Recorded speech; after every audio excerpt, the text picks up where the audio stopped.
더러운 손 치워. 수천만 원짜리 정장에 묻은 흙탕물을 털어내며 저는 아이를 거칠게 밀쳐냈습니다. 빗속에 나동그라진 작은 손에서 낡은 사진 한 장이 진흙탕으로 떨어졌습니다. 잘 들어. 너희 같은 애들이 올 곳 아니야. 당장 사라져. 아이들은 젖은 몸을 이끌고 차가운 어둠 속으로 천천히 사라졌습니다. 그런데 그날 밤 제 책상 위에 누군가 은빛 펜던트 하나를 올려놓았습니다. 그 순간 제 손이 떨리기 시작했습니다. 10년 전 사라진 그 사람이 늘 목에 걸고 있던 것과 똑같았기 때문입니다. 설마 오늘 그 아이들? 그제야 저는 깨닫기 시작했습니다. 제가 빗속으로 내던진 것은 단순한 사진 한 장이 아니라 제 인생 그 자체였다는 사실을요. 사연 시작 전 구독과 좋아요 눌러주세요. 오늘의 사연 지금 시작합니다. 창밖을 집어삼킬 듯 쏟아지는 폭우가 회사의 통유리벽을 거세게 때려대며 기분 나쁜 소음을 만들어내고 있었습니다. 책상 위에 놓인 인수합병 서류들은 도무지 눈에 들어오지 않았고 머릿속은 복잡한 숫자들로만 가득 차 숨이 막혀왔습니다.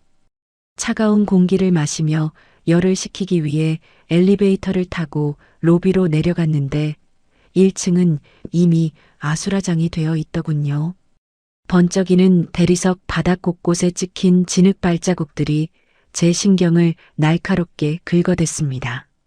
보안팀장이 저를 발견하고 급히 달려와 허리를 깊게 숙이며 보고했습니다. 회장님 송구합니다. 직원 식당 배식구 뒷문으로 몰래 들어와 빵이랑 우유를 훔치려던 아이들입니다. 보안팀장의 손끝이 가리킨 곳에는 흠뻑 젖은 3명의 여자아이가 구석에 몰려 서로를 꼭 끌어안고 있었습니다. 낡은 운동화와 기름때 묻은 옷차림이 이 건물의 화려함과 너무도 어울리지 않아 저도 모르게 미간이 찌푸려졌습니다. 경비 요원들이 아이들의 팔을 붙잡고 있었지만 그중 첫째로 보이는 아이가 품에 안은 낡은 배낭을 필사적으로 끌어안으며 버티고 있었습니다. 이거 나요. 우리 엄마가 주신 거란 말이에요. 건드리지 마요. 앙칼진 목소리가 로비 안에 울렸지만 저는 차갑게 시선을 돌린 채 보안팀장에게 말했습니다. 경찰 부를 필요 없어. 바로 밖으로 내보내. 다시는 이런 일 없게 해. 제 말이 끝나기가 무섭게 가장 작고 병색이 완연해 보이는 막내가 비틀거리며 제 앞으로 다가왔습니다. 아이가 젖은 손으로 제 정장 바짓단을 붙잡으려 하자 저는 본능적으로 한 걸음 뒤로 물러섰습니다. 아저씨 잘못했어요. 근데 이 가방은 우리 엄마가 꼭 지키라고 했어요. 사진 이거 잃어버리면 안 된대요. 배가 너무 고파서 그랬어요. 제발이요. 막내는 겁에 질린 눈으로 저를 올려다봤지만 제 귀에는 상황을 모면하려는 변명처럼만 들렸습니다. 뭐하고 있어? 빨리 정리해. 제가 짧게 말하자 보안 요원이 아이의 팔을 붙잡아 뒤로 밀었습니다. 중심을 잃은 아이들이 바닥에 나란히 넘어졌고 그 충격으로 낡은 가방의 지퍼가 터지면서 빗물에 젖은 잡동사니들이 와르르 쏟아져 나왔습니다. 코팅이 벗겨진 사진 한 장이 제 구두 앞코까지 미끄러져 들어왔고 옆으로 헝겊에 쌓인 묵직한 물체가 툭 떨어졌습니다. 하지만 저는 그것들을 그저 쓰레기쯤으로 생각한 채 고개를 돌려버렸습니다. 아빠 찾아야 하는데 사진, 우리 사진. 아이들은 울먹이며 바닥을 기어다녔고 경비 요원들은 그들을 재촉하며 회전문 밖 거센 빗속으로 밀어냈습니다. 유리문 너머로 아이들이 문을 두드리며 무언가 외치는 모습이 보였지만 방음 유리는 그 소리를 완벽하게 가로막고 있었습니다. 회장님, 바로 정리하겠습니다. 보안팀장이 조심스럽게 말하자 저는 젖은 바지 끝단을 손수건으로 털어내며 짧게 내뱉었습니다. 보안 시스템 다시 점검해. 이런 일 다시 없게. 청소부 아주머니가 황급히 달려와 바닥에 떨어진 사진과 헝겊 뭉치를 쓰레받기에 쓸어 담는 모습이 시야 끝에 들어왔지만 저는 엘리베이터로 발걸음을 옮겼습니다. 닫히는 문틈 사이로 빗줄기 속에 서 있는 작은 그림자 셋이 점점 멀어졌습니다. 넥타이를 거칠게 풀어헤치며 저는 낮게 중얼거렸습니다. 재수없게 오늘 왜 이렇게 일진이 안 좋지. 그런데 이상하게 엘리베이터 문이 완전히 닫힌 뒤에도 그 젖은 아이들의 얼굴은 머릿속에서 지워지지 않았습니다. 창문을 깨부술 듯이 몰아치는 빗줄기를 바라보며 위스키를 연거푸 들이켰는데 독한 알코올이 식도를 타고 내려가도 가슴속의 불쾌한 체증은 가시질 않더군요. 낮에 로비에서 차갑게 내몰았던 그 아이들의 마른 얼굴과 제 바짓가랑이를 붙잡던 그 작은 손의 감촉이 자꾸만 환각처럼 되살아나 명치 끝을 꽉 누르고 있었습니다. 집무실의 조명을 모두 끄고 어둠 속에 앉아 있자니 빗소리가 마치 누군가의 통곡 소리처럼 들려와 신경질적으로 잔을 책상에 내려놓았습니다.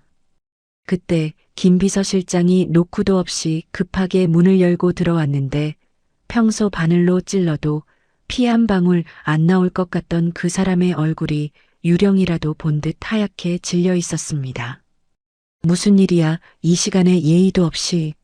김 실장, 자네까지 내 심기를 건드려야겠어?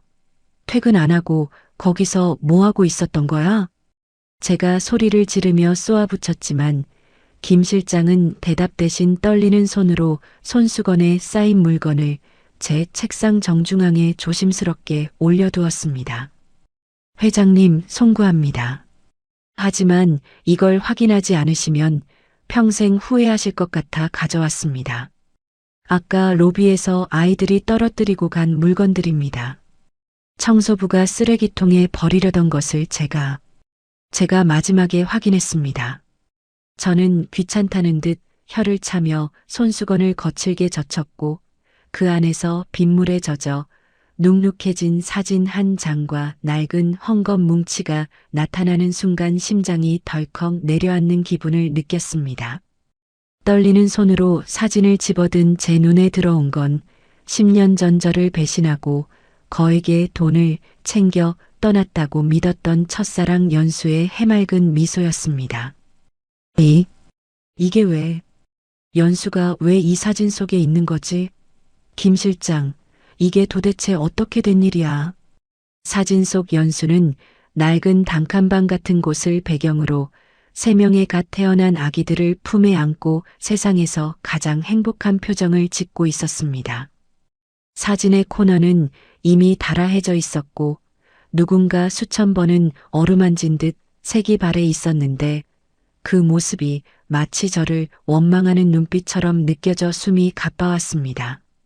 저는 옆에 놓인 낡은 헝겊 뭉치를 미친 사람처럼 풀어헤쳤고 그 안에서 묵직한 은빛 물체가 모습을 드러내는 순간 전신에 감전이라도 된 듯한 충격을 받았습니다. 말도 안 돼. 그럴 리가 없어. 이건 내가 만든 거잖아. 제 손바닥 위에 놓인 것은 10년 전 제가 직접 보석 공방에서 보름밤을 새워가며 디자인하고 세공해서 연수에게 걸어주었던 세상에 단 하나뿐인 약혼 펜던트였습니다. 금방이라도 부서질 듯 펜던트를 꽉 쥐자 차가운 금속의 감촉이 손바닥을 파고들었고 뒷면에 새겨진 우리 둘만의 이니셜 J&Y가 번개처럼 제 뇌리를 스쳤습니다. 저는 그 자리에 힘없이 무릎을 꿇고 주저앉아 펜던트를 가슴에 품고 짐승 같은 울음소리를 내뱉었습니다. 내가 무슨 짓을 한 거야? 설마 그 아이들이. 내가 짐승보다 못한 짓을 했다고. 회장님, 진정하십시오. 일단 아이들부터 찾아야 합니다. 사진 뒷면을 보십시오. 김 실장의 외침에 정신을 차리고 사진을 뒤집어 보니 빗물에 번져 흐릿해진 글씨로 우리 회사의 주소와 함께 아빠가 있는 곳이라는 메모가 빗둘빗둘하게 적혀 있었습니다. 그 글자 하나하나가 연수의 피눈물처럼 느껴져 저는 가슴을 쥐어뜯으며 오열했습니다. 그녀가 정말 돈을 받고 나를 버렸다면 이 소중한 약속의 증표를 이토록 낡을 때까지 간직했을 리 없었고 아이들에게 아빠의 주소라며 이곳을 가르쳐 주었을 리도 없었습니다. 아이들이, 그 어린 것들이 나를 보고 왜 아빠라고 부르지 않았는지 이제 알겠어. 그렇게 모질게 소리를 지르고 더러운 손 치우라고 내동댕이 치는 인간이 자기들 아빠일 거라고 누가 상상이나 했겠어. 내가 내 아이들에게 평생 씻지 못할 죄를 지었어. 저는 바닥을 주먹으로 내리치며 머리를 박았습니다. 재벌 회장이라는 껍데기 아래 숨겨져 있던 오만함이 한순간에 무너져 내리고 그 자리엔 자식도 못 알아본 비정한 애비의 절규만 남았습니다. 저는 미친 듯이 일어나 김 실장의 멱살을 잡다시피 하며 소리를 질렀습니다. 당장 보안실 연결해. 지금 당장. 1분 1초가 급해. 그 아이들, 그 빗속에서 어디로 갔는지 CCTV 싹 다 뒤져. 못 찾아내면 자네도 죽고 나도 죽는 거야. 내 딸들이야, 내 새끼들이라고. 제 비명 섞인 명령에 김 실장은 급히 태블릿을 꺼내 인근 방범 카메라와 경찰 네트워크를 가동했고 저는 젖은 셔츠가 몸에 달라붙는 것도 모른 채 집무실을 박차고 나갔습니다. 엘리베이터를 기다리는 그 순간조차 심장이 터질 것 같아 비상구 계단을 미친 듯이 뛰어내려갔습니다. 주차장에 도착해 차에 올라탄 제 손은 경련이 일어 열쇠를 꽂는 것조차 버거웠지만 입술을 깨물며 시동을 걸었습니다. 제발, 연수야, 제발 도와줘. 아이들 찾을 때까지만 시간을 줘. 내가 다 잘못했어. 제발 무사하기만 해줘. 와이퍼를 아무리 세게 돌려도 앞이 보이지 않는 폭우 속으로 차를 몰며 저는 낮에 아이들을 향해 내뱉었던 차가운 말들을 하나하나 떠올렸습니다. 더러운 손 안 치워? 여기 너희 같은 애들 오는 곳 아니야. 제가 내뱉은 그 칼날 같은 말들이 이제 부메랑이 되어 제 심장을 난도질하고 있었습니다. 차창 밖으로 스쳐 지나가는 화려한 빌딩 숲이 마치 저를 비웃는 거대한 괴물들처럼 보였고 저는 핸들을 쥔 채 비명을 질렀습니다. 어디 있니 얘들아? 아빠가 간다. 조금만 더 버텨줘. 그때 조수석에 던져둔 휴대폰이 요란하게 울렸고 김 실장의 다급한 목소리가 스피커폰을 통해 흘러나왔습니다. 회장님, 찾았습니다. 인근 지하철역 4번 출구 뒷골목 노숙인 구역입니다. 쓰레기 집화장 근처에 아이들로 보이는 형체가 포착됐습니다. 지금 바로 그쪽으로 가십시오. 저는 대답할 겨를도 없이 핸들을 꺾어 불법 유턴을 감행했고 타이어가 비명을 지르며 빗길을 핥히었습니다. 도심의 가장 어둡고 차가운 구석으로 내 아이들이 내몰렸다는 사실에 저는 엑셀을 끝까지 밟으며 지옥 같은 질주를 시작했습니다. 골목에 차를 세우는 순간 저는 숨도 쉬지 못한 채 주변을 둘러봤습니다. 빗줄기는 아스팔트를 뚫어버릴 기세로 쏟아졌고 와이퍼는 제 비명 섞인 호흡 속도를 따라가지 못한 채 허공만 긁어댔습니다. 지하철역 4번 출구 뒷골목은 번화가의 화려한 불빛이 단 한 조각도 닿지 않는 버려진 자들의 유배지 같은 곳이었는데 차를 골목 어귀에 내동댕이 치듯 세우고 문을 박차고 나갔습니다. 차가운 빗물이 순식간에 맞춤 정장을 적시고 명품 구두 속으로 진흙탕물이 스며들었지만 그런 통각 따위는 마비된 지 오래였습니다. 얘들아, 어디 있니? 어둠 속에서 제 목소리만 공허하게 울려 퍼졌고 골목 구석구석 쌓인 쓰레기 더미에서는 코를 찌르는 악취가 진동했습니다. 손전등 대신 휴대폰 불빛을 비추며 골목 안쪽으로 미친 듯이 들어갔는데 저 멀리 낡은 실외기 옆에 커다란 비닐 포대 하나가 비정상적으로 솟아있는 게 보였습니다.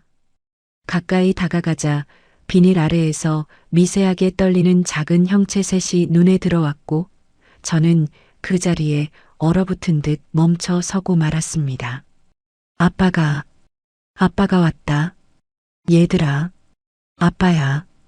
제 떨리는 목소리에 비닐이 들썩이더니 첫째 은별이가 깨진 우산대를 움켜쥐고 튀어나와 제 앞을 막아섰습니다.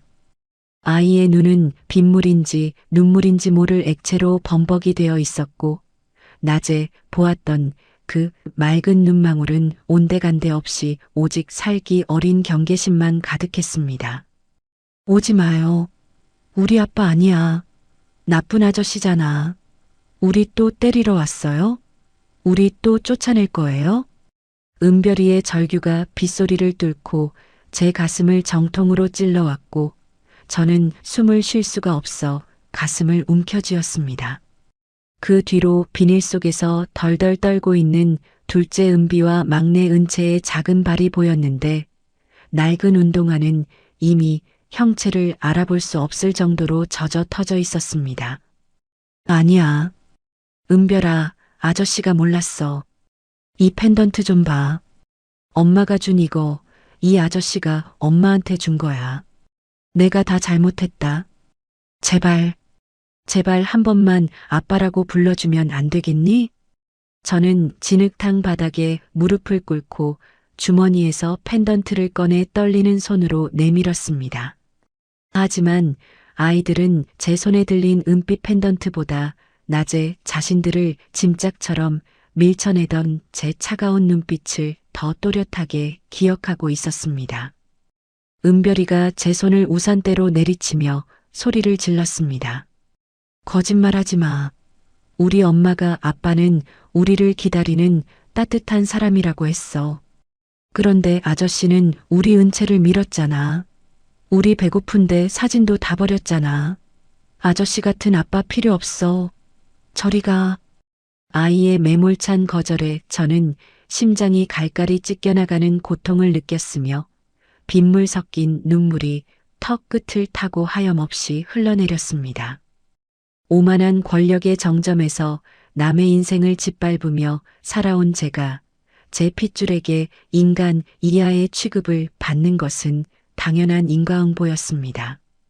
그때 비닐 안쪽에서 꺽꺽대는 거친 숨소리가 들리더니 둘째 은비가 자지러지게 울며 막내를 흔들기 시작했습니다. 언니 큰일 났어. 은채가 안 일어나. 은채 몸이 너무 뜨거워. 저는 본능적으로 비닐 속으로 몸을 던져 은채를 낚아채듯 안아들었습니다. 아이의 몸은 마치 불덩이를 아는 듯 뜨거웠고 창백하게 질린 입술은 이미 보랏빛으로 변해 있었습니다. 안 돼. 은채야. 아빠 봐. 눈 좀 떠봐. 은채야. 제가 은채를 안고 일어서자 은별이가 제 코트 자락을 붙잡고 늘어지며 발길질을 해댔습니다. 우리 은채 놓아줘. 이 나쁜 아저씨야. 우리 동생 어디로 데려가려는 거야. 놓으란 말이야. 저는 은별이의 매질을 온몸으로 받아내면서도 은채를 놓지 않았으며 뒤따라오는 은비와 은별이를 향해 짐승처럼 포효했습니다. 아빠가 살릴 거야. 아빠가 우리 막내 절대로 안 죽게 해. 은별아, 은비야. 동생 살리고 싶으면 아빠 믿고 빨리 타. 어서. 제 처절한 외침에 아이들은 겁에 질린 채 제 뒤를 따랐고 저는 아이들을 뒷좌석에 밀어 넣다시피 태운 뒤 운전석에 올라탔습니다. 핸들을 잡은 손이 하얗게 질려 경련을 일으켰지만 저는 이빨을 사려 물고 엑셀을 짓밟았습니다. 차는 빗길을 가르며 미친 듯이 질주했고 룸미러 속에서 의식을 잃어가는 막내를 붙잡고 울부짖는 두 아이의 모습이 제 가슴에 지울 수 없는 낙인을 찍고 있었습니다. 은채야, 제발. 아빠가 이제야 너희를 찾았는데 이렇게 가면 안 돼. 아빠가 다 보상할게. 엄마 목까지 다 해줄게. 제발 숨 좀 쉬어봐. 병원 응급실 입구에 차를 들이받을 듯이 세우고 저는 은채를 안고 응급실 문을 발로 차며 뛰어들어갔습니다. 제 옷에서 떨어지는 진흙탕물이 하얀 병원 바닥을 더럽혔지만 저는 의료진을 향해 고함을 질렀습니다. 의사, 의사 어디 있어? 내 딸 살려내. 돈은 얼마든지 줄 테니까 내 딸 숨쉬게 하란 말이야. 간호사들이 달려와 아이를 침대로 옮기는 순간 저는 그 자리에 무너져 내렸습니다. 뒤따라 들어온 은별이와 은비가 응급실 의자에 웅크리고 앉아 저를 공포스러운 눈으로 바라보는 것을 보며 저는 제 손을 내려다보았습니다. 아이들을 내쫓았던 그 손으로 이제는 아이들을 살려달라고 빌고 있는 제 모습이 너무나 가증스러워 벽을 주먹으로 내리쳤습니다. 내가 도대체 무슨 짓을 한 거야? 복도에 주저앉아 머리를 쥐어뜯으며 통곡하는 제 곁으로 차가운 병원 조명만이 무심하게 쏟아지고 있었습니다. 문이 닫히는 순간 의사의 얼굴이 굳어 있었습니다. 응급실의 하얀 조명은 눈이 시릴 정도로 차가웠고 사방에서 들려오는 기계적인 신호음과 환자들의 신음이 제 고막을 날카롭게 파고들었습니다. 의료진들이 은채를 둘러싸고 분주하게 움직이는 동안 저는 그 자리에 대못이 박힌 듯 서서 멀어지는 아이의 침대만을 넋 나간 듯 바라보았습니다. 제 옷에서 뚝뚝 떨어지는 빗물이 응급실 바닥에 고여 작은 웅덩이를 만들었지만 그 고요한 수면 위로 비치는 제 얼굴은 더 이상 대한민국을 호령하던 회장의 기세가 아니었습니다. 은별이와 은비는 응급실 입구 낡은 플라스틱 의자에 앉아 서로의 몸을 꽉 껴안은 채 덜덜 떨고 있었는데 그 아이들의 눈에 서린 공포는 저를 향한 원망보다 더 깊고 날카로웠습니다. 아저씨, 우리 은채 죽는 거예요? 엄마도 그렇게 자다가 안 일어났는데. 은채도 그러면 어떡해요? 둘째 은비가 울음을 참느라 딸꾹질을 하며 묻는 말에 저는 가슴이 칼로 난도질 당하는 기분을 느꼈습니다. 저는 아이들에게 다가가려 했으나 은별이가 본능적으로 은비를 제 품 안으로 끌어당기며 저를 매섭게 노려보더군요. 오지 마요. 우리 은채 저렇게 만든 거 아저씨잖아요. 아저씨가 낮에 우리 안 쫓아냈으면 은채 안 아팠을 거야. 우리 엄마 사진도 아저씨 때문에 다 젖었단 말이야. 아이의 외침이 응급실 복도에 쩌렁쩌렁 울려 퍼졌고 주변에 있던 환자들과 간호사들의 시선이 일제히 저에게 꽂혔습니다. 화려한 정장을 입고 흙탕물 범벅이 된 남자가 아이들에게 비난받는 광경은 그 자체로 지독한 풍자극 같았는데 저는 그 시선들을 피하지 못한 채 그대로 멈춰 섰습니다. 입이 10개라도 할 말이 없었고 제 오만함이 불러온 비극이 눈앞에서 피를 흘리고 있었으니까요. 그때 커튼 뒤에서 은채를 진찰하던 의사가 굳은 표정으로 나오며 차트를 거칠게 넘겼습니다. 보호자분 누구십니까? 애 상태가 이 지경이 될 때까지 도대체 뭘 하신 거예요? 영양실조에 폐렴이 겹쳤는데 이건 하루 이틀 앓은 게 아니에요. 조금만 늦었어도 손 쓸 틈도 없이 장기부전으로 넘어갈 뻔했다고요. 의사의 질타는 채찍이 되어 제 몸을 사정없이 휘감았고 저는 아무런 변명도 하지 못한 채 고개를 숙였습니다. 응급실의 소독약 냄새와 함께 녹아내렸고 그곳에는 오직 자식을 죽일 뻔한 못난 아비만 남아 있었습니다. 선생님, 제발 살려만 주십시오. 돈은 얼마가 들어도 좋습니다. 최고급 장비든 외국 전문이든 다 부르세요. 제가 다 책임지겠습니다. 제가 절박하게 매달리자 의사는 가소롭다는 듯 코웃음을 치며 저를 쏘아붙였습니다. 돈으로 다 해결될 줄 아십니까? 애들한테 필요한 건 최고급 장비가 아니라 제때 먹이는 따뜻한 밥 한 끼랑 보호자의 관심이었어요. 지금 당장 입원 수속 밟으세요. 당분간 경과 지켜봐야 합니다. 의사가 차갑게 돌아서자 저는 벽을 짚으며 간신히 몸을 지탱했고 김 실장이 달려와 제 어깨를 부축했습니다. 김 실장은 제 몰골을 보고는 참담한 표정으로 제 귀에 대고 나지막이 속삭이더군요. 회장님, 일단 옷부터 갈아입으시고 아이들은 제가 돌보겠습니다. VIP 병동 준비시켰습니다. 여기서 이러시면 안 됩니다. 아니야, 김 실장. 나 안 가. 저 아이들이 나를 어떻게 보겠어? 내가 저 아이들한테 무슨 짓을 했는지 자네도 봤잖아. 저는 김 실장의 손을 뿌리치고 다시 아이들이 앉아있는 의자 앞으로 다가갔습니다. 가까이서 본 아이들의 모습은 더욱 참혹했는데 빗물에 젖어 떡진 머리카락과 손톱 밑에 낀 시커먼 때, 그리고 추위 때문인지 보랏빛으로 변한 작은 입술이 제 심장을 갈갈이 찢어 놓았습니다. 저는 주머니에서 아까 주었던 펜던트를 다시 꺼내 은별이의 손에 쥐어주려 했지만 아이는 제 손을 거칠게 쳐내버렸습니다. 필요 없어요. 이거 우리 엄마가 아빠 줄 거라고 소중하게 간직했던 건데 아저씨한테 줄 거 아니야. 아빠가 이 펜던트 보면 우리 금방 알아보고 안아줄 거라고 엄마가 그랬단 말이야. 근데 아저씨는 괴물이잖아. 아이의 말 한마디 한마디가 독화살이 되어 제 가슴에 박혔고 저는 그 자리에 주저앉아 무릎을 꿇었습니다. 차갑고 딱딱한 병원 바닥에 무릎이 닿는 감각이 오히려 제 죄책감을 일깨워주는 것 같아 저는 고개를 들지 못했습니다. 미안하다. 은별아, 은비야. 이 아저씨가 눈이 멀어서 너희를 못 알아봤어. 내가 정말 죽을 죄를 지었어. 너희 엄마한테도 너희한테도. 제가 통곡하며 사죄하자 은별이는 당황한 듯 잠시 멈칫하더니 이내 고개를 돌려버리고는 엉엉 울음을 터뜨렸습니다. 응급실 복도는 제 울음소리와 아이들의 흐느낌으로 가득 찼고 그 소리는 밖에서 여전히 쏟아지는 빗소리에 섞여 구슬프게 울려 퍼졌습니다.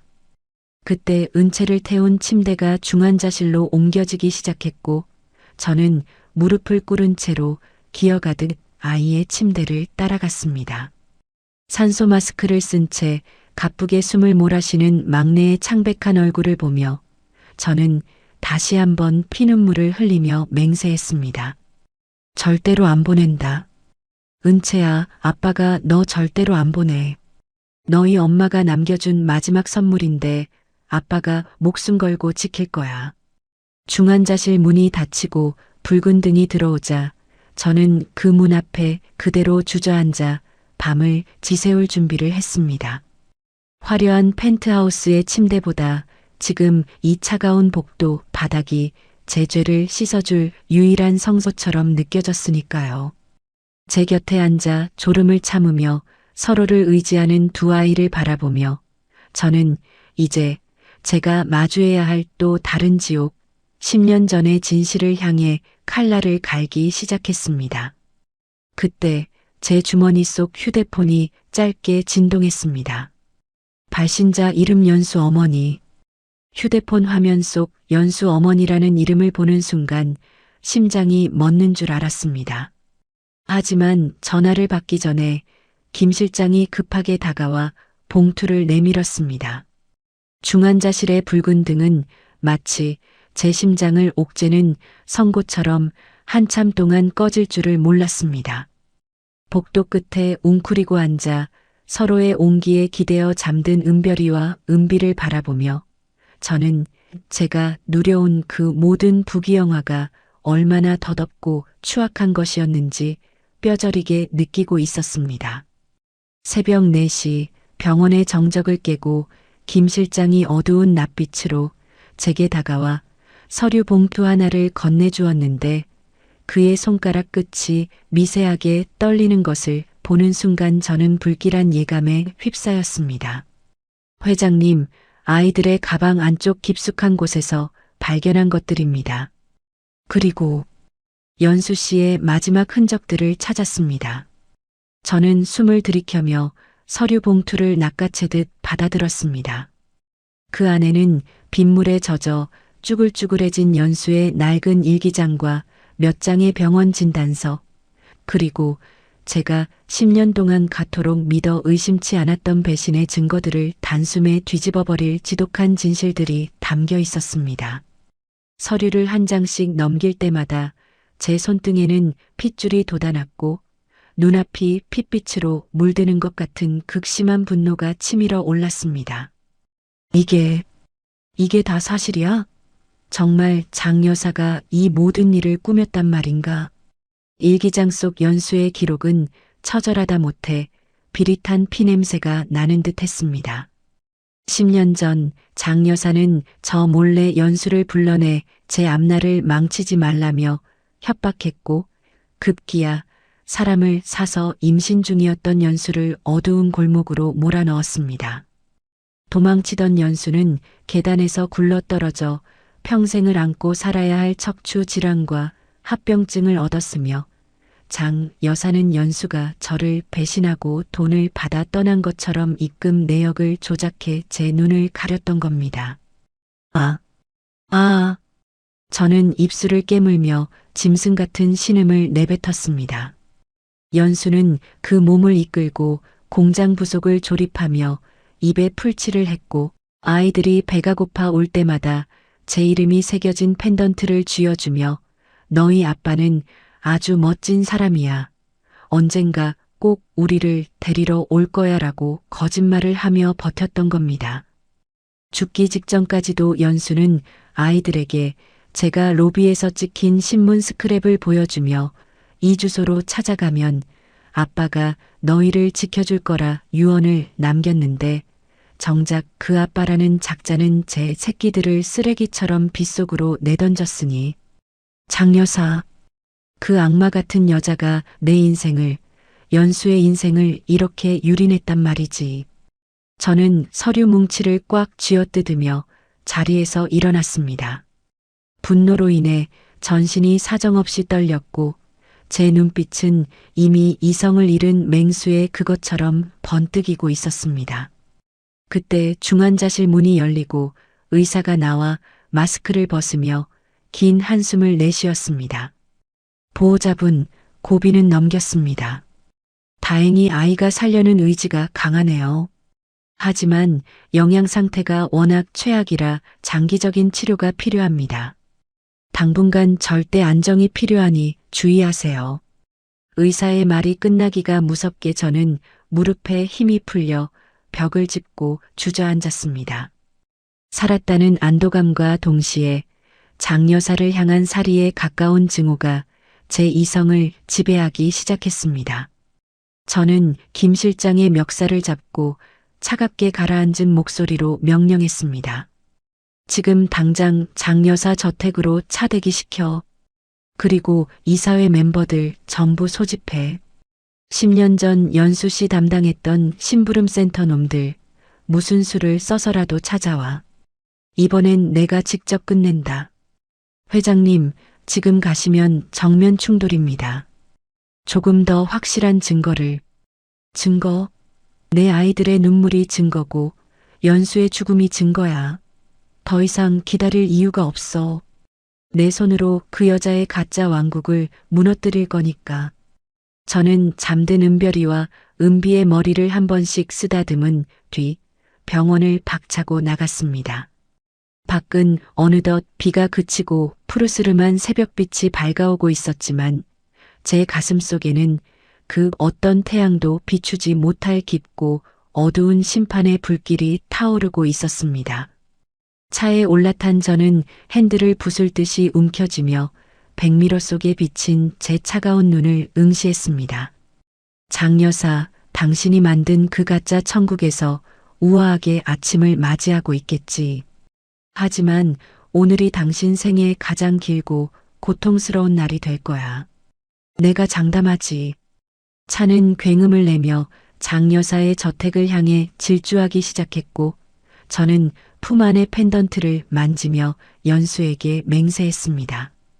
당신이 흘린 피눈물 그 천배 만배로 돌려주겠노라고. 이제 냉혈한 강진혁 회장이 아닌 자식을 위해 괴물이 되기로 결심한 한 남자의 처절한 복수가 시작되고 있었습니다. 그 순간 저는 이미 결심이 끝난 사람처럼 차 문을 세게 닫았습니다. 이제 남은 건 단 하나, 직접 끝내는 것뿐이었습니다.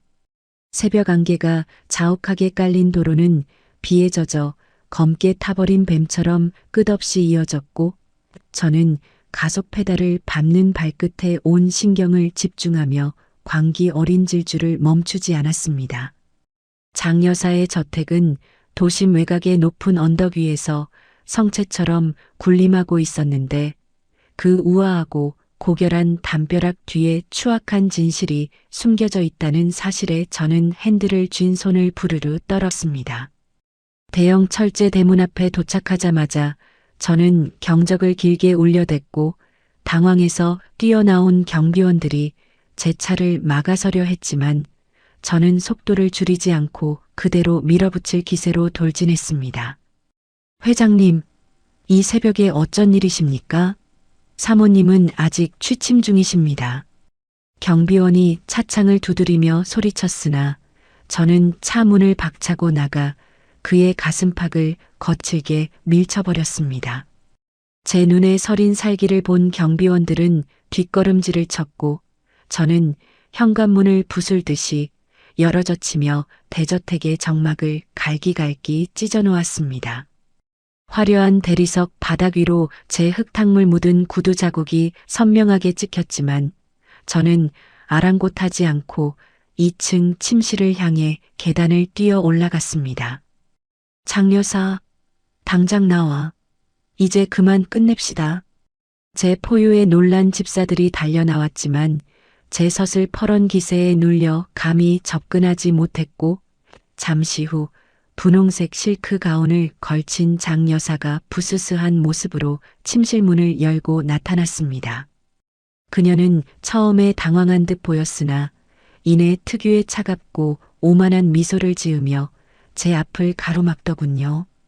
진혁아, 너 이게 무슨 예의니? 아무리 회장이기로써니 시어머니 침실까지 이렇게 무례하게 들이닥치다니 내가 드디어 미친 거니? 시어머니? 그 더러운 입에서 어머니라는 단어 올리지 마. 당신이 한 짓 내가 다 알게 됐으니까. 그래서 어쩌겠다는 거니? 증거라도 있니? 저는 대답 대신 김 실장이 건네준 연수의 일기장 사본과 장 여사가 심부름센터에 입금했던 차명 계좌 내역서, 그리고 연수를 협박했던 음성 녹취록이 담긴 재생기를 그녀의 발밑으로 내던졌습니다. 장 여사는 바닥에 흩어진 서류들을 훑어보더니 순식간에 얼굴이 잿빛으로 변하며 입술을 파들파들 떨기 시작했습니다. 하지만 그녀는 곧바로 태도를 바꾸어 서류들을 발로 지지기며 소리를 질렀습니다. 이게 다 뭐야? 어디서 근거도 없는 쓰레기 같은 것들을 가져와서 행패야. 이건 다 조작된 거야. 내가 그 천한 여자한테 미쳐서 이제는 나까지 모함하는구나. 조작? 당신이 연수를 계단에서 밀어버렸을 때 그 골목에 있던 CCTV를 당신 사람이 다 지웠다고 생각했지? 하지만 그 심부름센터 놈이 만약을 위해 복사본을 숨겨두었더군. 내가 방금 그놈을 잡아서 다 자백받았어. 제 말에 장 여사는 뒤로 비틀거리며 화장대를 붙잡았고 저는 그녀에게 다가가 가늘고 하얀 목덜미를 움켜쥐고 싶은 충동을 간신히 억눌렀습니다. 제 눈앞에는 빗속에서 굶주림에 떨던 아이들의 모습과 차가운 단칸방에서 신음하며 죽어갔을 연수의 마지막 순간이 겹쳐 보여 심장이 터질 것 같았습니다. 당신이 지키려던 이 가문, 이 명예, 그게 내 아이들의 목숨보다 소중했어? 당신 때문에 내 딸들이 쓰레기통을 뒤졌고 내 아내는 약 한 알 못 써보고 눈을 감았어. 당신이 인간이야?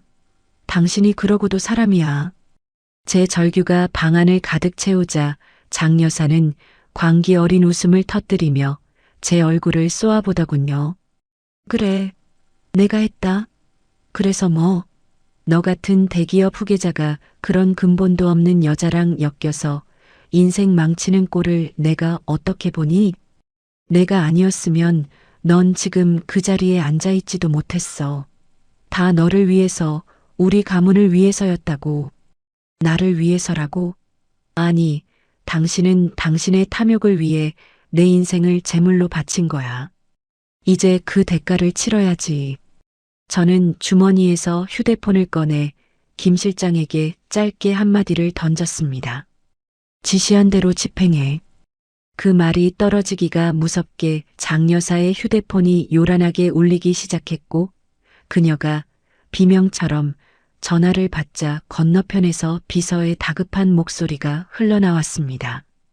사모님, 큰일 났습니다.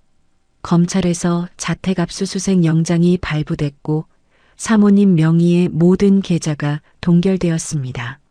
그리고 이사회에서 회의만이 방금 가결됐다는 소식입니다. 장 여사는 휴대폰을 바닥에 떨어뜨리며 넋나간 표정으로 주저앉았습니다. 저는 그녀에 내려다보며 얼음처럼 차가운 목소리로 쐐기를 박았습니다. 오늘부로 당신은 이 집에서 한 발자국도 못 나가. 내일부터 재판장에 서게 될 거야. 살인미수, 협박, 횡령. 당신이 저지른 그 모든 죄목이 당신 목을 조르게 될 거니까. 그리고 당신이 그토록 사랑하던 그 명예와 부, 내가 먼지 하나 남기지 않고 다 태워버릴 거야. 저는 고개를 돌려 집사들에게 명령했습니다. 이 여자가 몸에 걸친 보석부터 신발 하나까지 다 빼앗아. 이 집은 이제 압류될 거니까 당장 짐 싸서 나가라고 해. 장 여사는 제 바짓가랑이를 붙잡으며 너를 키워준 정을 생각하라고 애걸복걸했지만 저는 그녀의 손을 오물이 묻은 듯 거칠게 뿌리쳤습니다. 그녀의 비명이 저택을 가득 채웠지만 저는 뒤도 돌아보지 않고 방을 나섰습니다. 저택을 내려오는 길 안개가 걷히고 아침 햇살이 창으로 쏟아졌지만 제 마음은 여전히 무거웠습니다. 복수는 끝났으나 잃어버린 10년의 세월과 연수의 목숨은 그 무엇으로도 돌려받을 수 없었으니까요. 저는 핸들에 머리를 기댄 채 한참을 흐느끼다 문득 병원에 홀로 남겨진 아이들이 생각나 눈물을 닦아냈습니다. 이제 제가 해야 할 일은 무너진 왕국을 재건하는 것이 아니라 상처받은 아이들의 마음속에 작은 꽃밭을 일구는 것임을 깨달았습니다. 연수야, 조금만 기다려. 아이들 데리고 당신한테 갈게. 이제 정말 끝났어. 저는 다시 차 시동을 걸고 병원을 향해 질주했습니다. 어제와 같은 질주였지만 이번에는 증오가 아닌 속죄와 사랑을 향한 필사적인 발걸음이었습니다. 장 여사의 가짜 왕국을 제 손으로 무너뜨리고 병원으로 돌아오는 길, 차창 밖으로 쏟아지는 아침 햇살이 유난히 시리게만 느껴졌습니다. 복수를 끝내고 돌아오는 길, 저는 이상하게도 더 무거워진 가슴을 느끼고 있었습니다. 오히려 가슴속은 뻥 뚫린 구멍 사이로 찬바람이 드나드는 것처럼 허전하고 시렸습니다. 병원 VIP 병동 입구에 도착하자 밤새 병실을 지킨 김 실장이 최한 얼굴로 저를 맞이하며 조용히 고개를 끄덕였습니다. 은채가 고비를 넘기고 일반 병실로 옮겨졌다는 소식에 안도감이 몰려왔지만 저는 차마 그 문을 열고 들어갈 용기가 나지 않아 한참을 문고리만 잡은 채 서성였습니다. 회장님, 아이들이 깨어 있습니다. 은별이가 계속 회장님을 찾았습니다. 김 실장의 말에 저는 심장이 덜컥 내려앉는 기분을 느끼며 천천히 병실 문을 밀었습니다. 소독약 냄새가 코를 찌르는 병실안, 환자복을 입고 침대에 옹기종기 모여 앉은 새 아이의 모습이 눈에 들어왔는데 그 가냘픈 어깨들이 저를 보자마자 일제히 움찔거리는 것을 보며 저는 가슴이 찢어지는 통증을 느꼈습니다. 막내 은채는 코에 호스를 꽂은 채 힘겹게 숨을 내쉬고 있었고 은별이와 은비는 제 눈치를 보며 서로의 손을 꼭 맞잡고 있었습니다. 얘들아, 아빠가 왔다. 몸은 좀 어떠니? 어디 더 아픈 데는 없어? 제가 조심스럽게 다가가자 첫째 은별이가 떨리는 눈빛으로 저를 한참 동안 응시하더니 이내 품 안에서 빗물에 젖어 쭈글쭈글해진 엄마의 사진을 꺼내 보였습니다. 아이는 사진 속 연수의 얼굴과 제 얼굴을 번갈아 보며 믿기지 않는다는 듯 낮은 목소리로 물었습니다. 아저씨, 정말 우리 아빠 맞아요? 우리 엄마가 매일 밤 사진 보여주면서 말했던 세상에서 제일 멋지고 다정한 우리 아빠, 정말 맞아요? 아이의 물음은 날카로운 송곳이 되어 제 오만한 가슴을 사정없이 후벼 팠습니다. 저는 대답 대신 아이들 앞에 천천히 다가가 어제의 그 서슬퍼런 회장이 아닌 한 명의 죄인이 되어 차가운 병실 바닥에 다시 한번 무릎을 꿇었습니다. 맞춤 정장이 바닥에 쓸리는 소리가 유난히 크게 들렸지만 저는 고개를 들 힘조차 없어 아이들의 앙상한 발등만 바라보며 어깨를 들썩였습니다. 미안하다. 미안해, 얘들아. 아빠가 눈이 멀어서 마음이 썩어서 너희를 못 알아봤어. 그 빗속에 너희를 내던지고 차갑게 밀어냈던 그 순간을 이 아빠를 절대로 용서하지 마라. 아빠는 인간도 아니야. 제 참에 섞인 통곡이 병실 안을 가득 채우자 은비와 은채도 울음을 터뜨렸고 병실은 순식간에 눈물바다가 되었습니다. 한참을 엎드려 울고 있는데 작고 따뜻한 온기가 제 젖은 뺨에 닿는 게 느껴졌습니다. 고개를 들어보니 막내 은채가 가느다란 손을 뻗어 제 눈물을 닦아주고 있었고 아이의 맑은 눈망울에는 원망 대신 말로 다 할 수 없는 그리움이 서려 있었습니다. 아빠, 울지 마요. 엄마가 그랬어. 아빠는 너무 바빠서 조금 늦게 오는 것뿐이라고. 이제 우리 안 떠날 거지? 우리 다시 그 무서운 빗속으로 안 보낼 거지? 아이의 한마디에 저는 은채를 부서질 듯 껴안으며 울부짖었습니다. 안 가. 절대로 안 가. 이제 아빠가 너희 곁에서 한 발자국도 안 움직일 거야. 너희 엄마가 못 누린 거, 너희가 못 가진 거, 아빠가 평생에 걸쳐서 다 갚아줄게. 아빠 믿어주겠니? 제 진심 어린 호소에 은별이도 비로소 경계심을 풀고 제 품으로 파고들며 엉엉 소리를 내어 울었습니다. 우리는 병실 바닥에서 서로를 껴안고 한참 동안 지난 10년의 한을 쏟아냈는데 그것은 피로 이어진 혈육만이 나눌 수 있는 처절하고도 아름다운 화해의 의식이었습니다. 저는 아이들의 씻지 못한 손을 하나하나 정성스럽게 닦아주며 연수가 남긴 그 낡은 펜던트를 은별이의 목에 다시 걸어주었습니다. 이건 이제 너희 거야. 엄마가 너희를 지켜준 것처럼 이제 아빠가 이 펜던트와 함께 너희를 지킬게. 우리 이제 헤어지지 말자. 병실 창문 너머로 따스한 아침 햇살이 쏟아져 들어와 우리 네 식구를 포근하게 감싸 안았습니다.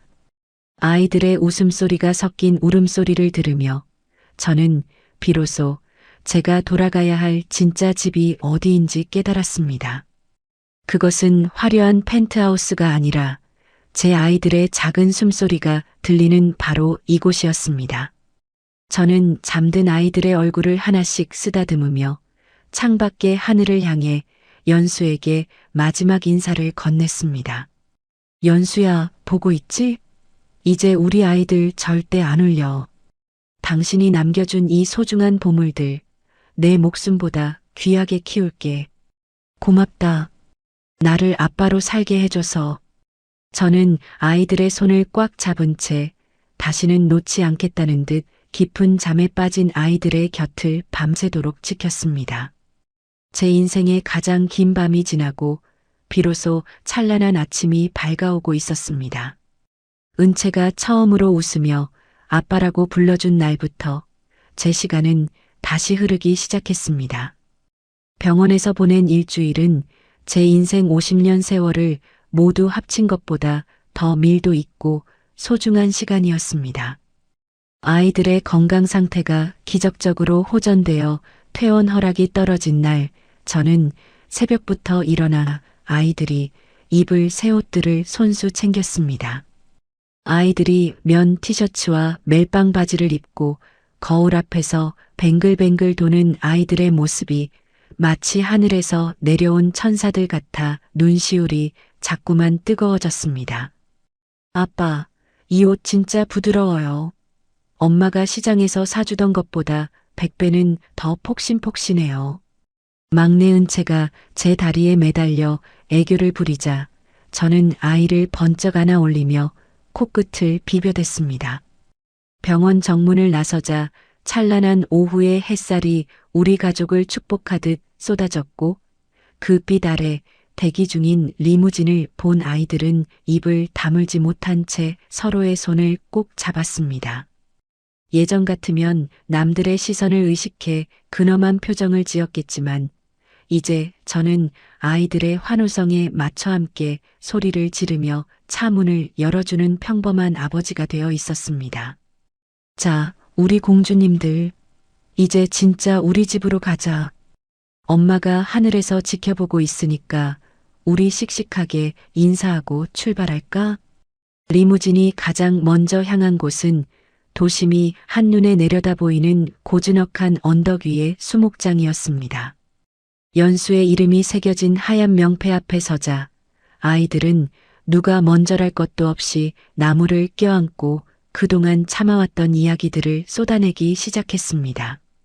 첫째 은별이는 가방 속에 소중히 간직했던 100점짜리 받아쓰기 시험지를 나무 아래 놓아두었고 둘째 은비는 아빠가 사준 예쁜 머리핀을 나뭇가지에 살짝 걸어주더군요. 엄마, 나 이제 아빠랑 살아. 아빠가 나쁜 사람인 줄 알았는데 알고 보니까 우리 은채 살려준 영웅이었어. 엄마도 하늘에서 이제 아프지 말고 잘 자요. 우리가 매일매일 놀러 올게. 아이들의 천진난만한 목소리에 바람이 불어와 나뭇잎들이 사르르 흔들렸는데 그것은 연수가 우리에게 보내는 마지막 작별 인사와도 같았습니다. 저는 연수의 명패를 손으로 어루만지며 제 가슴 깊은 곳에 묻어두었던 맹세를 다시 한번 되새겼습니다. 당신이 목숨과 맞바꾸어 지켜낸 이 아이들, 내 남은 생애를 다 바쳐서 세상에서 가장 행복한 아이들로 키우겠노라고 말입니다.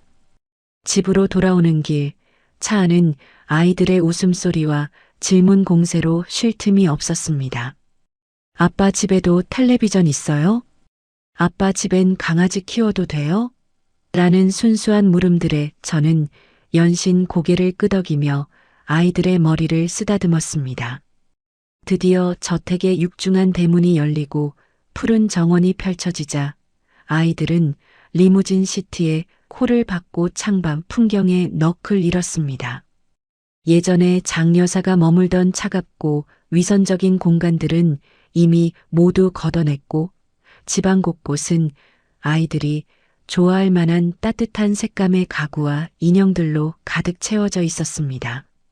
현관문에 들어서자 김 실장과 가정부들이 일렬로 서서 아이들을 환영해 주었는데 저는 그들에게 엄중히 경고했습니다. 이제부터 이 아이들이 제일 먼저입니다. 다시는 이 아이들의 눈에서 눈물이 나게 해서는 안 된다. 알겠나? 직원들의 우렁찬 대답을 뒤로하고 아이들은 거실 한복판에 세워진 거대한 초콜릿 분수와 간식 더미를 향해 돌진했습니다. 그 천진난만한 뒷모습을 보며 저는 비로소 이 차갑기만 했던 저택의 온기가 돌기 시작했음을 느꼈습니다. 그날 밤 저는 아이들을 위해 직접 동화책을 읽어주며 잠자리를 챙겼습니다. 넓은 침대에 나란히 누운 새 아이의 손을 잡고 저는 나지막이 노래를 불러주었고 아이들은 안심한 듯 제 품으로 파고들며 하나둘씩 깊은 잠에 빠져들었습니다. 아이들이 잠든 후에도 저는 한참 동안 그 평온한 숨소리를 감상하며 자리를 뜨지 못했습니다. 문득 거실로 내려와 창밖의 밤하늘을 보는데 예전에는 저를 괴롭히던 그 빗소리조차 이제는 아이들을 제게 데려다준 축복의 연주처럼 들리더군요. 저는 비서팀에 전화를 걸어 내일 아침 일정을 모두 취소하라고 지시했습니다. 회의? 투자건?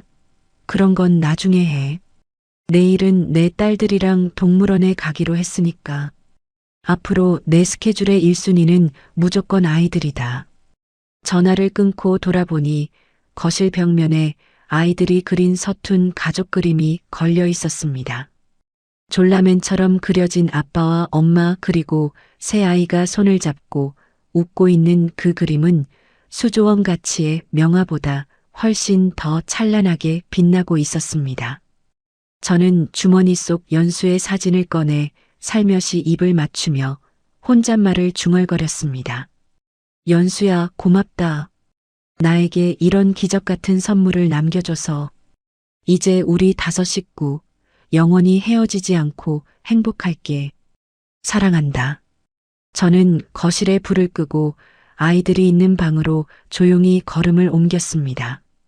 어둠 속에서도 아이들의 규칙적인 숨소리가 제 가슴을 따뜻하게 채워주었고 저는 비로소 인생에서 가장 완벽한 평온을 얻었음을 깨달았습니다. 대한민국 최고의 회장이 아닌 그저 아이들의 사랑을 먹고 사는 평범한 아빠 강진혁으로 살아가게 될 앞날이 무지개처럼 눈앞에 펼쳐지고 있었습니다. 우리 이야기는 이제야 비로소 제대로 시작되고 있었습니다. 아이들이 집에 온 지도 어느덧 1년이라는 시간이 흘렀습니다. 정막만 가득했던 저택의 정원에는 이제 아이들이 심어놓은 봉선화와 채송화가 흐드러지게 피어났고 차가운 대리석 복도에는 아이들의 웃음소리가 마를 날이 없습니다. 하지만 저는 가끔 집안 곳곳에서 문득문득 스쳐 지나가는 연수의 향기를 느낄 때마다 가던 길을 멈추고 멍하니 허공을 바라보곤 합니다. 오늘은 연수의 35번째 생일입니다.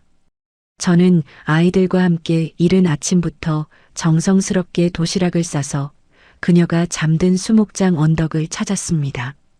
작년 이맘때 비에 젖어 오들오들 떨던 아이들의 손을 잡고 이곳을 찾았던 기억이 어제 일처럼 생생한데 이제 아이들은 제법 통통하게 살이 오른 볼을 발그레하게 붉히며 엄마의 나무 주위를 뛰어다닙니다. 아빠, 이것 봐요. 내가 엄마 생일 선물로 학교에서 카네이션 접어왔어요. 막내 은채가 고사리 같은 손으로 내민 종이꽃을 연수의 나무 아래 놓아두는데 바람이 불어와 아이의 머리카락을 부드럽게 쓰다듬더군요. 그 모습이 마치 연수가 아이의 대견한 성장을 기특해하며 어루만지는 손길 같아 저는 가슴 한구석이 찡해오는 것을 느꼈습니다.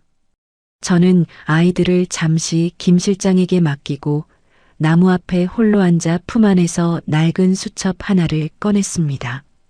그것은 연수가 생전에 아이들을 키우며 매일 밤 적어 내려갔던 성장 일기였습니다. 진혁 씨, 오늘은 은별이가 처음으로 아빠라는 말을 했어. 당신을 닮아 인매가 무척 예쁜 아이야. 당신이 이 소리를 들었다면 얼마나 기뻐했을까. 미안해. 혼자서 이 예쁜 모습을 보게 해서. 빛바랜 잉크 자국 위에 번진 눈물 자국을 손가락으로 더듬으며 저는 나지막이 의졸였습니다. 연수야, 이제 미안해하지 마. 당신이 못 본 그 모습들, 내가 매일매일 가슴에 담고 있어. 당신이 뿌린 사랑의 씨앗들이 이렇게 예쁜 꽃으로 피어났어. 저는 수첩의 마지막 빈 페이지에 정성스럽게 글자를 적어 넣었습니다. 2026년 봄, 우리 아이들은 이제 더 이상 빗소리를 무서워하지 않아. 당신이 비구름을 걷어내고 햇살이 되어준 덕분이야. 고마워. 내 생애 가장 아름다운 사람이 되어줘서. 언덕을 내려오는 길, 은별이가 제 손을 꼭 잡으며 물었습니다. 아빠, 엄마는 지금 어디에 있어요? 하늘나라에서도 우리 보고 있을까? 저는 아이를 번쩍 안아 올려 하늘과 가장 가까운 곳을 가리키며 대답했습니다. 엄마는 저기 저 햇살 속에도 있고 내 볼을 스치는 바람 속에도 있어. 그리고 무엇보다 지금 아빠를 꼭 잡고 있는 은별이의 이 따뜻한 손 안에 엄마의 마음이 그대로 들어있단다. 아이들은 제 대답이 마음에 들었는지 환하게 웃으며 다시 정원을 뛰어다니기 시작했습니다. 그 평화로운 풍경을 바라보며 저는 깨달았습니다. 제가 로비에서 내던졌던 것은 아이들이 아니라 바로 제 삶의 유일한 구원이자 희망이었다는 사실을 이제는 한순간도 잊지 않으려 합니다. 집으로 돌아와 거실 창가에 앉으니 붉게 물든 노을이 온 세상을 따스하게 감싸 안고 있었습니다. 저는 아이들의 웃음소리를 배경음악 삼아 오래전 연수에게 주었던 그 은빛 펜던트를 가만히 어루만졌습니다. 인생의 모진 풍파를 견뎌내고 비로소 찾아온 이 고요한 평온. 이것이 바로 연수가 제게 남기고 싶었던 마지막 유산이자 제가 평생 지켜내야 할 단 하나의 가치임을 저는 잘 알고 있습니다. 사랑한다, 연수야. 그리고 우리 딸들. 정말 사랑한다. 노을빛이 거실 깊숙이 들어와 우리 가족의 그림자를 하나로 묶어줄 때 저는 비로소 완성된 행복의 의미를 가슴 깊이 새겼습니다. 우리의 계절은 이제 영원한 봄입니다. 창밖에서 또 한 번 빗소리가 들렸지만 이번엔 아무도 두려워하지 않았습니다. 오늘의 사연 여기까지입니다. 한 남자의 오만함이 불러온 비극, 그리고 벼랑 끝에서 만난 기적 같은 속죄의 이야기. 여러분은 어떻게 들으셨나요? 가장 가까운 내 핏줄조차 알아보지 못한 채 차갑게 내몰았던 주인공의 모습에서 어쩌면 우리도 소중한 사람의 가치를 너무 가까이 있다는 이유로 잊고 살지는 않았는지 되돌아보게 됩니다. 세상에 단 하나뿐인 엄마의 펜던트를 마지막 생명줄처럼 쥐고 아빠를 찾아왔던 아이들. 그 작은 손을 잡아주기까지 10년이라는 긴 세월이 걸렸지만 이제라도 그들이 따뜻한 집밥을 나누며 한 이불 아래 잠들 수 있게 되어 참 다행이라는 생각이 듭니다. 지금 곁에 있는 가족의 손을 한 번 더 꼭 잡아주세요. 우리가 지켜야 할 가장 큰 왕국은 화려한 저택이 아니라 바로 내 곁을 지켜주는 사람들의 온기일 테니까요. 오늘의 이야기 어떠셨나요? 저는 내일도 따뜻한 이야기로 찾아뵙겠습니다. 구독과 좋아요 눌러주시고 지금 어디서 듣고 계신지 댓글로 알려주세요. 한 분 한 분 반갑게 인사드리겠습니다. 감사합니다.